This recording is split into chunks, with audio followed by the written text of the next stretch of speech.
So this is part 4 of our journey guys, from Tagum City going to Valencia City via Talaingod and San Fernando in Bukidnon mga guys. So yung nakita nyo guys, dumaan na po tayo sa boundary, which is, correct me if I'm wrong, sa may Sitio Natulinan in San Fernando, Bukidnon mga guys. So I welcome you all to San Fernando. Pero malayo-layo pa po yung pinaka-poblasyon, which is Barangay Halapitan mga guys. So on part 3 guys, maraming salamat po sa walang sawang pagsuporta sa ating vlog. Medyo nag-viral po yung vlog natin mga guys, much appreciated po kung tapusin po natin yung buong video mga guys, para ganahan naman po tayong mag-post ng mga travel vlogs natin mga guys, or road guide ika nga, papunta sa mga piling destinasyon dito sa mga lugar sa Mindanao, especially kung mag-commute po tayo via bus mga guys. So ulitin ko guys, para sa mga nagtatanong, ito po ay Rural Transit o Rural Transit Mindanao Incorporated ang nasakyan natin. Sila rin po ang solong bumabiyahe mula Cagayan de Oro City papunta ng Mati City. Now, sa mga ibang followers guys, hindi ko pwedeng ibuo yung vlog natin mula Mati hanggang Cagayan de Oro City, gawa ng nakapag-vlog naman tayo mula Davao to Mati, and then hopefully soon mag-vlog din tayo from Valencia going all the way to Cagayan de Oro City. So maghanap lang po tayo ng oras at saka syempre resources para gawin natin yan mga guys. Sa mga nagtatanong guys, sa pamasahe ko nito, I paid 355 pesos. Ang pamasahe po yan mula Tagum hanggang Valencia City. So sa totoo lang guys, although paliko-liko siya, medyo malapit siya guys kung favorable kayo sa area ng Tagum City at saka Davao de Oro, and then syempre sa Mati. Rather magpunta pa kayo sa Davao kasi via Buda po yung dadaanan ng isang ruta ng Rural Transit doon mga guys, which is 24/7 naman ang schedule nila doon. Dito guys, kakadagdag pa lang nila ng pangatlong biyahe. So ulitin ko po, both endpoints. First trip is 5:30, second trip 6:30, and then ang last trip is 8:30 ng umaga. So wala pong biyahe ng hapon ito mga guys kasi alam nyo naman yung daan. Kukunti pa lang po yung mga bahay-bahay dito, and then it is better na dumaan po habang maliwanag po mga guys. Para rin po sa mga bagong followers mga guys kung galing po ng Mati and then mag-intend kayo sumakay sa Tagum, yung nabanggit ko po na oras, iuulit ko po halimbawa, alas 5 ng madaling araw, hindi pala 5:30, 5 AM, alis nung first trip mula Mati City. Magbilang po kayo ng 3 oras. Yun po ang arrival niya sa Tagum City. Ganon din po yan, 6:30 at saka yung 8:30. Magbilang lang po kayo ng 3 oras mula sa departure na yun sa Mati City. Para pagdating doon sa Tagum, yun na yung orasan na naka-arrive na sila, and then mag-i-interval po yan. Hindi ko lang po alam or sure kung ang interval po nila ay medyo matagal po guys, yung magbababad po sila doon sa terminal ng Tagum City. So yun po, para po yan sa mga nagtatanong hindi na ako paulit-ulit nun mga guys. At ito po yung second or last tripper na nasalubong namin mula Cagayan de Oro City mga guys. Balik pa. So kung napapansin niyo guys, medyo konti talaga yung pasahero nung kasalubong namin na Rural Transit, kasi nga ginawan ko itong vlog na ito on the 3rd day of their operation. So expect po talaga natin na tabla or lugi yung biyahe. Pero kahit papaano guys, this is an advertisement nila na may bus na talagang bumabiyahe mula Cagayan de Oro City going all the way to Valencia, San Fernando, Tagum, and Mati City. So sakay na po kayo mga guys This is a very crucial development, not just for the company but for the yung mga dinadaanan na lugar mga guys, kasi na-link na po ang Cagayan de Oro hanggang Mati City. Hindi na po kailangan natin na bumiyahe pa ng Davao via Buda, or yung mas malayo yung via Butuan mga guys. 'Di ba?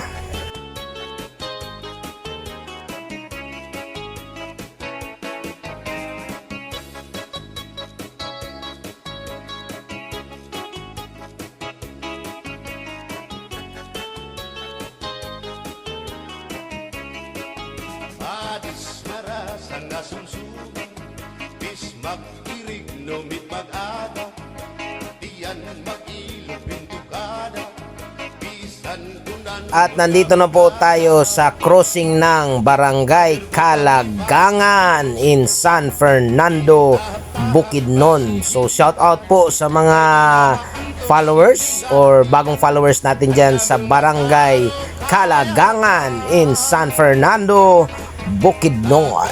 Bangkero, bagay na ayaw palipat, o kaya ito, imo pagpalakat, pag-ikmat, nan ayaw mahuwa. So kung mapapansin ninyo guys, naputol ko po yung vlog na yun kasi gawa ng nag-alarm yung cellphone ko, lobat na po siya. Kasi nga sa sobrang haba nung vinlog natin mga guys, mantakin nyo yun mula Tagum City. So nag 20% po yung ating phone, so merong isang barangay ang hindi ko na videohan. So pasensya na po mga guys, pero kung follow pa rin yung ano natin, yung daanan na ito kasi wala namang crossing point mga guys na itatraverse natin. So hindi po kayo maliligaw ng basta-basta mga guys. Kung maganda lang yung vantage point ko sa pag-video na ito guys, napakaganda ng scenery na ito. Lush rice fields tapos yung Salug River mga guys. Ang ganda. Parang doon mo ma-feel yung bukid life ika nga mga guys. Ayan oh. So hindi ko lang napakita ng husto kasi nga medyo nag-aalala na ako sa cellphone ko kasi nga baka hindi abutin ng Valencia yung remaining power ng battery ko. And then shout out na rin po sa driver ng Rural Transit 2713 na pinagamit niya yung charging port dyan sa may front dashboard niya. Kaya at some part of this video mga guys, medyo nag-change POV po ako. And dumaan na po tayo sa San Jose. I think ito yata yung kanilang covered court as per Google Map mga guys. So shout out po sa mga taga San Jose mga guys. Akong lapag inom, para pa kondisyon, kay bangin hitsunog, kamuan pakanta.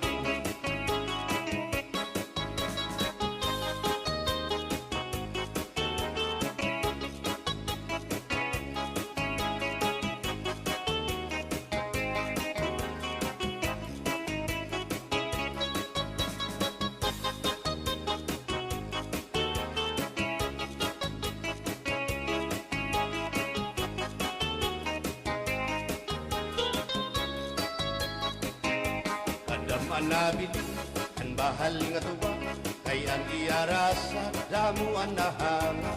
And we are now guys in Santo Domingo in San Fernando, Bukidnon. May bumaba po na pasahero dyan guys.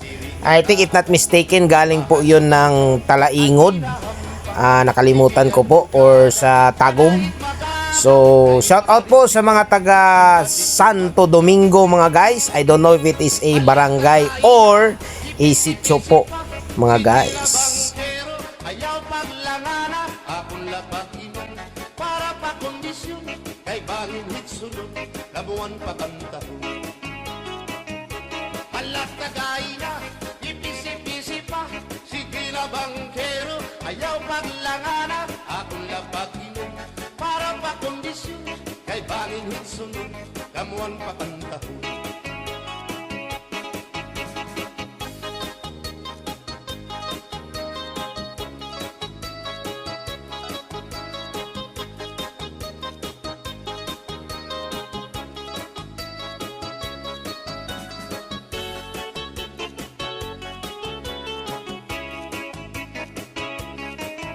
And we are now in Barangay Bonacao in San Fernando, Bukidnon. So shout out po sa mga taga Barangay Bonacao.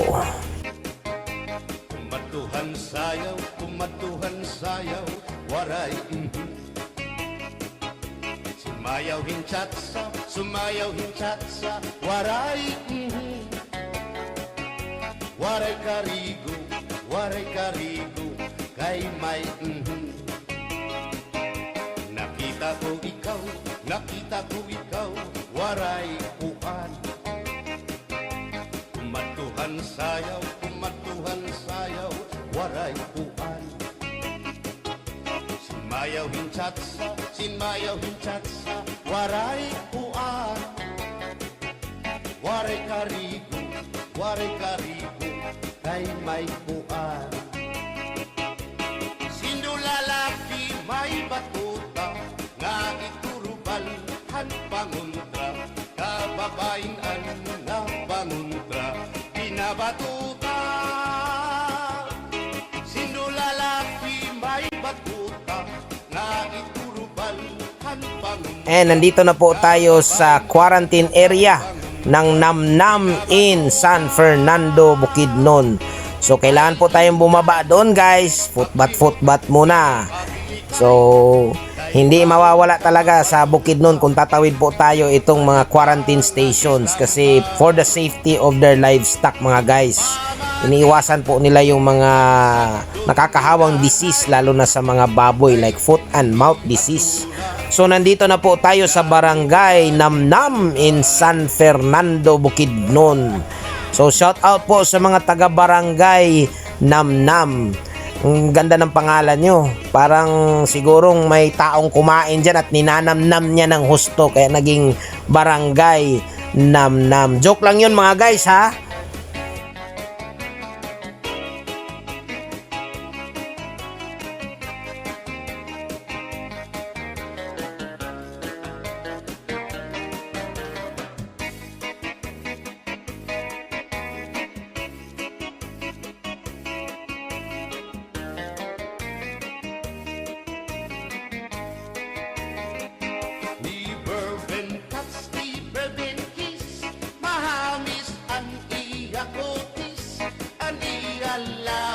Bayagpis, aniya panit manipis, magbusak ang mga paa, aniya ini mapula-pula, baga-baga, hinhinog na makupa. Inin akong kuyaw, nag-edad pala 16, tungod kay bata pa, ura-urahin ka malambing. Munti ko na makalimutan, ito yung sinasabi kong change POV mga guys kasi yun na nga, lobat na yung cellphone ko, nasa 17% na po yan. So nakicharge na po talaga ako para po ito sa inyo mga guys, mapakita ko lang yung daanan na binabagtas namin mula boundary ng San Fernando hanggang poblasyon San Fernando or barangay Halapitan mga guys. So ayan, medyo nakakaramdam na tayo ng gutom yan kasi hindi masyado marami yung kinain natin guys sa Tagum City para di ganong mag CR during the trip. So yun na nga, sa mga followers natin dyan, kung patuloy po natin ang pag-patronize sa rutang ito, malay natin, di ba? Papalitan itong mga ginamit nila sa ngayon ng much newer na mga buses ng Rural Transit Mindanao Incorporated. Malay nyo, baka si C11 ililipat dito. Swak na swak to dito mga guys, yung C11 kasi leaf spring suspension siya, and then mas maganda kasi kung leaf spring kasi nga may mga daanan talaga na pakurbada, and then pag airbag kasi according sa crew, medyo magiging stress talaga yung leveling valve niya kasi para mag-negotiate doon sa mga pakurba-kurbang daan, and then siyempre na rin sa mga lubak-lubak ika nga.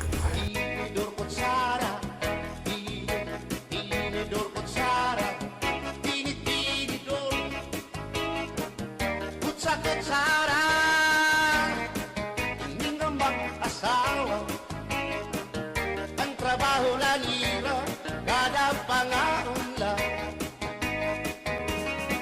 ang binubuhat hirap, pagdusul ang baba,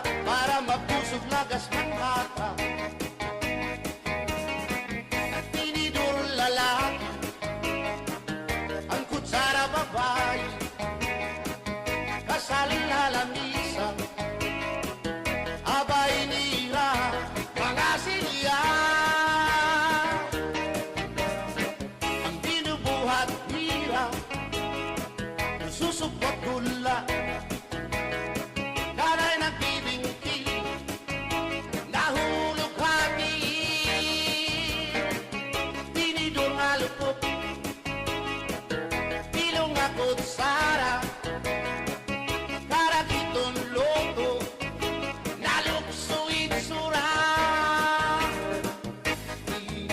tinidor kutsara tinidor kutsara tinidor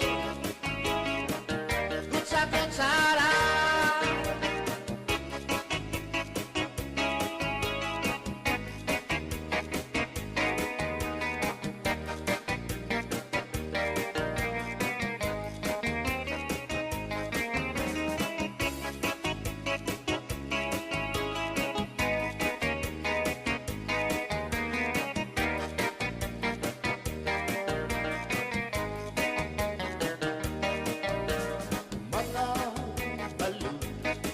Nagpapasibo kadagatan, makurikot madapan, hindi balo. Habaras na bulilit, hihiran at iso.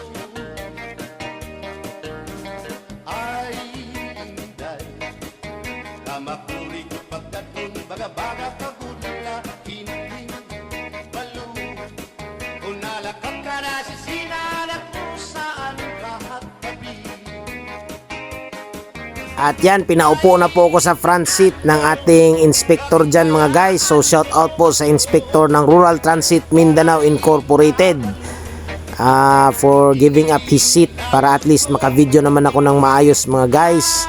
At nandito na po tayo sa poblasyon ng San Fernando Bukidnon mga guys, or Barangay Halapitan. So malapit na po yung entry natin sa terminal mga guys. Shoutout nga po pala sa mga taga LGU San Fernando, ano? Napaka-accommodating nila. Kasi every time pag may bus talagang pinapagbigyan talaga nila ng lane para sa mga bus pag parkingan doon sa terminal mga guys. And then shoutout na rin po sa mga taga San Fernando Bukidnon mga guys. Muntik pa kaming maligaw dyan kasi nakalimutan na yata ng driver or yung bago pa lang siyang dumaan dito sa San Fernando Terminal mga guys, kaya nag-back up kami and then pumasok dito sa crossing na ito kasi ito lamang po yung crossing papunta ng terminal ng San Fernando. So watch out po sa ating final part na ating vlog mga guys, from San Fernando going to Valencia City. Still on board Rural Transit 2713. Ingat po palagi sa ating mga biyahe.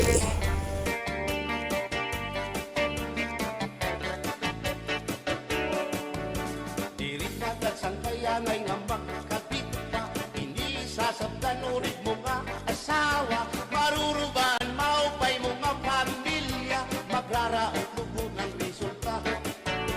Bulya-buya at mga isika ko wapo,